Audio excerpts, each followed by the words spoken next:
Students, हम बात करेंगे सॉल्वेंट एक्सट्रैक्शन की। सॉल्वेंट एक्सट्रैक्शन क्या होता है? सॉल्वेंट एक्सट्रैक्शन हमारे पास एक सेपरेटिंग टेक्निक है या सेपरेशन टेक्निक है। ठीक है, यहाँ पर हम इसको कहते हैं कि ये क्या है? ये जो है वो हमारे पास सेपरेशन या सेपरेटिंग टेक्निक है। ठीक है, यानी कि ये एक ऐसी टेक्निक है, ऐसा मेथड है जो हम केमिस्ट्री की लैब में यूज करते हैं कंपाउंड्स को जो है वो सेपरेट करने के लिए। किसी कंपाउंड की एनालिसिस के दौरान इसको जो है वो हम सेपरेट करने के लिए हम जो है वो ये टेक्निक यूज करते हैं। इसके नाम से ही अब देखिए, सेपरेटिंग और एक्सट्रैक्शन। एक्सट्रैक्शन क्या होती है? किसी सब्सटेंस को उसकी किसी सब्सटेंस में से उसका कोई कंपोनेंट अलग करना जो है वो एक्सट्रैक्शन कहलाती है। जबकि सॉल्वेंट क्या होता है कि जब कोई सॉल्यूशन होता है हमारे पास, जिस तरह मैं पानी के अंदर में नमक को रिजॉल्व कर लूं, तो नमक उसमें थोड़ी अमाउंट में है, ठीक है, और पानी उसका दूसरा कंपोनेंट है, वो ज्यादा अमाउंट में। तो जो लार्जर कंपोनेंट होगा वो क्या होता है? उसको हम जो है वो कहते हैं कि वो हमारे पास सॉल्वेंट है। ठीक है, तो सॉल्वेंट के अंदर हम ऐसा करते हैं कि कोई हमने जो है वो कंपाउंड बनाते हैं, कोई वो उसको हम सोल्यूट कह देते हैं। वो जो कंपाउंड बनता है या प्रोडक्ट बनती है उसको हम एक सॉल्वेंट में डिसॉल्व करके उसमें से एक्सट्रैक्ट कर लेते हैं और उसको हम कहते हैं सॉल्वेंट एक्सट्रैक्शन। ये क्योंकि हमारे पास एक प्रैक्टिकल मेथड्स में आती है, एक्सपेरिमेंटल मेथड है, तो इसको हम जो है वो थ्रू जो हमारे पास एपरेटस है, इसका जो एपरेटस होता है उसके थ्रू ही देखेंगे। ठीक है, तो ये भी हम देख लेते हैं। और इसके अलावा हम यहाँ पर सबसे पहले एक ऐसे करते हैं कि एक हम सपोज्ड एक्सपेरिमेंट स्टार्ट करते हैं, जिसके अंदर हमने क्या किया कि हमने जो है वो एक ऑर्गेनिक कंपाउंड ले लिया। यहाँ पर हम पहले चले लिख देते हैं कि ये हमने ले रहे हैं एक ऑर्गेनिक कंपाउंड जो कि एक्चुअली हमने सिंथेसाइज किया है। ठीक है, ऑर्गेनिक कंपाउंड, उसको हम एक्स सपोज कर लेते हैं। ठीक है, एक्स जो है वो हमने सिंथेसाइज किया लैब में। और ये क्या किया हमने, यहाँ पे चले ये भी लिख देते हैं सिंथेसाइज्ड। ठीक है, ये इसकी सिंथेसिस आ गई। इसको हम ऑर्गेनिक कंपाउंड बना है इसलिए इसको ऑर्गेनिक सिंथेसिस कह दिया। और ये किस में आया है? ये हमारे पास जो है वो इसकी प्रोडक्शन, प्रोडक्ट जो ऐसी तो नहीं आ जाएगी ना, इसका थोड़ा सा ये जो है वो एक्वस सोल्यूशन में इसकी जो है वो सिंथेसिस हुई है। ठीक है, एक्वस सोल्यूशन में। तो ये हम सपोज्ड एक्सपेरिमेंटल हमने सिंथेसिस की, एक कंपाउंड की सिंथेसिस की, एक्वस सोल्यूशन में हमारे पास प्रोडक्ट आ गई जो कि एक्स है। फिर इसके कुछ फैक्ट्स अगर हम देखें तो हमें मालूम हुआ कि ये जो एक्स है ये लेस सॉल्युबल होती है। ये वैसे अगर देखें तो ये लेस सॉल्युबल है, ये प्रोडक्ट किस चीज में? ये लेस सॉल्युबल है एक्वस सॉल्वेंट में। ठीक है, यानी कि अगर वाटर मेरे पास सॉल्वेंट हो तो उसके अंदर जो है ये लेस सॉल्युबल है। ठीक है, और अगर इसके बरक्स मेरे पास यही जो एक्स है ये किस में सॉल्युबल है? ये मोर सॉल्युबल है। किस में? ये जो है वो किसी ऑर्गेनिक सॉल्वेंट में मोर सॉल्युबल है। ठीक है, यहाँ पे हम लिख देते हैं ऑर्गेनिक सॉल्वेंट। ठीक है, किसी ऑर्गेनिक सॉल्वेंट में ये बहुत ज्यादा सॉल्युबल है, ज्यादा सॉल्युबल है। ठीक है, as compare to aqueous solvent.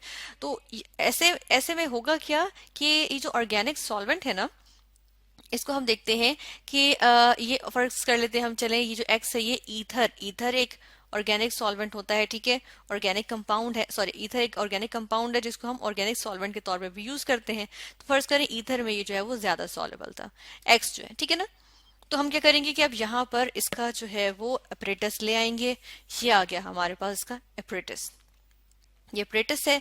और इसको हम साथ के साथ देखेंगे कि इसके अंदर से कौन सा जो इसके अंदर इसके जो है वो पार्ट्स भी हम देख लेते हैं, पहले साथ के साथ ही देखेंगे।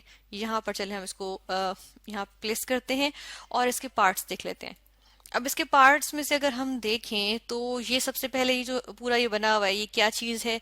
ये हमारे पास जो है इसको हम कहते हैं सेपरेटिंग फनल, सेपरेटिंग फनल। ठीक है, और इसी के थ्रू जो है वो हम क्या करते हैं, इसके थ्रू जो है वो हम सेपरेशन करते हैं, तो इसलिए हम इसको सेपरेटिंग फनल कहते हैं। ये हमारे पास स्टैंड है, इसके अंदर ये क्लैंप लगा हुआ है जिससे कि हमने जो है वो इसको पकड़ा हुआ है। ठीक है ना, इस क्लैंप से जो है वो इसको पकड़ा हुआ है सेपरेटिंग फनल को। इसका टैप लगा हुआ है, नलका सा लगा हुआ है। ठीक है, और इससे हम देखेंगे कि अब हम इसकी सेपरेशन कैसे होगी।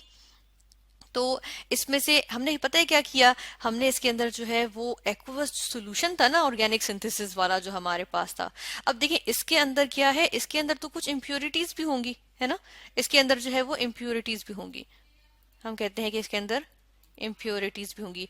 और डेफिनेटली इम्प्योरिटीज उसी वक्त होंगी ना जब वो जाहिर सी बात है वो इसलिए एक्वस सोल्यूशन में मौजूद हैं, और उनको निकालना मुश्किल इसलिए हो रहा है क्योंकि वो जो है वो एक्वस सोल्यूशन में सॉल्युबल हुई हुई है, यानी कि एक्वस सॉल्वेंट में वो सॉल्युबल हुई हुई, ठीक है, वाटर सॉल्युबल है इसका मतलब है।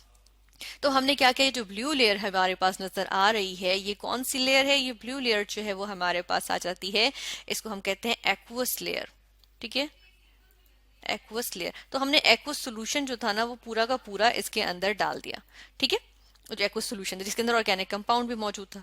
फिर हमने ये जो येलो लेयर है ये कब आई, ये ऐसे नहीं आई, ये हमने जो है वो इसके अंदर ईथर डाला, ठीक है, फिर मैंने इसके अंदर डाला ईथर। तो ये जो लेयर आई है येलो कलर की, ये कौन सी आ गई, ये ऑर्गेनिक लेयर आ गई, या इसको हम कह सकते हैं ईथर की लेयर आ गई, ठीक है। तो इसको यहाँ पर लिख देते हैं ऑर्गेनिक लेयर, ये हमारे पास आ गई ऑर्गेनिक लेयर।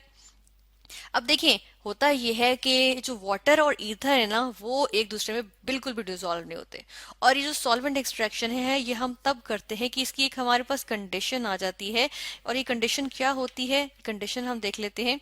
इसको यहाँ पर हम जो है वो बुलेट डालेंगे और हम लिखेंगे कि ये कंडीशन हमारे पास होती है, और वो ये होती है कि जो दो सॉल्वेंट्स है ना, जो दो सॉल्वेंट्स हैं, फर्ज करें हम कहते हैं कि जो ऑर्गेनिक और एक्वस सॉल्वेंट, ठीक है, यहाँ से हम लेंगे, यहाँ से दोनों को चलो उठा लेते हैं, यहीं से इन दोनों को ले लेते हैं कि जो ऑर्गेनिक और एक्वस सॉल्वेंट हैं, तो इसका एरो लगा के लिखेंगे दोनों जो है वो आपस में इनसॉलेबल, कंप्लीटली इनसॉलेबल होते हैं।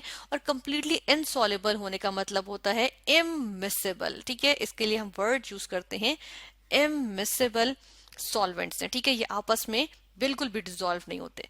इसीलिए तो देखें ना कि ये दोनों अलग अलग लेयर्स बना ली, और ये जो दो अलग अलग लेयर्स आई हैं, ठीक है ना, तो होगा ये कि हमने कहा कि एक्स जो है वो ज्यादा सॉल्युबल है किसमें, ईथर की, ईथर लेयर में, यानी कि ऑर्गेनिक लेयर में, और कम सॉल्युबल है वो किसमें, एक्वस लेयर में। तो फिर तो जाहिर सी बात है कि क्या होगा, जो एक्स जो है वो यहाँ मौजूद होगा एक्वस लेयर में, ईथर में तो नहीं मौजूद था ना, वो तो सिर्फ एक्वस लेयर में मौजूद था। तो वो क्या करेगा, वो फौरन से कोशिश करेगा कि वो वहां चला जाए जहां वो ज्यादा सॉलेबल है।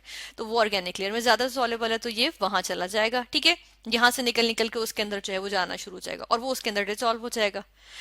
फिर हम क्या करेंगे, सेपरेटिंग फनल को जेंटली शेक कर लेंगे एहतियात से, ताकि दोनों लेयर्स जो है वो कांटेक्ट में आ सकें।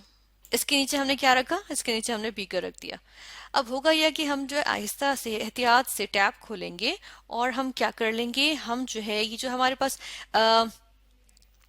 पास है ना एक्वस लेयर, इसको यहाँ से निकाल लेंगे, क्योंकि इसके अंदर से तो हमारे पास जो हम कहते हैं कि जी एक्वस लेयर में जो हमारे पास मौजूद था, एक्स जो मौजूद था वो क्या किया, वो तो ज्यादा सॉल्युबल ऑर्गेनिक में था, बेशक सारा नहीं गया होगा लेकिन ज्यादातर जो है वो ऑर्गेनिक लेयर में चला गया। तो वो ऑर्गेनिक लेयर में चला गया, और एक्स में हमारे पास क्या चीज आ गई, सॉरी एक्स जो है वो हमारे पास जो है वो बहुत कम अमाउंट में ही अब रह गया होगा एक्वस लेयर में।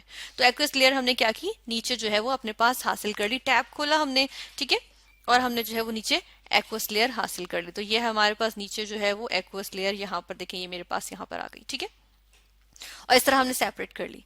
अब मेरे पास क्या चीज बच गई है, मेरे पास जो है वो यहाँ पर एक आ गया इस तरह से, अब यही बच गया ना, सिर्फ ऑर्गेनिक लेयर बच गई है। तो ये ऑर्गेनिक लेयर आ गई, और इसके लिए मैं क्या करूंगी, इसके लिए फिर मैं नीचे जो है वो इसका टैप केयरफुली खोलूंगी, और जो है ये जो है वो दूसरे एक और बीकर में ये हासिल कर लूंगी, इस तरह से हासिल हो जाएगी, ठीक है ना। अच्छा, इसके अंदर हम एक और चीज देखेंगे, ये सेपरेशन तो हमने कर ली, लेकिन देखिए ये जो मेरे पास यहाँ पर जो लेयर आई है ये एक्वस लेयर, क्योंकि मैंने कहा ना कि लेस सॉल्युबल है लेकिन सॉल्युबल तो है ना, तो अभी भी इसके अंदर एक्वस लेयर में इम्प्योरिटीज और टू सम एक्सटेंट, यहाँ पे चले हम लिख देते हैं कि इसके अंदर क्या है, इम्प्योरिटीज हैं,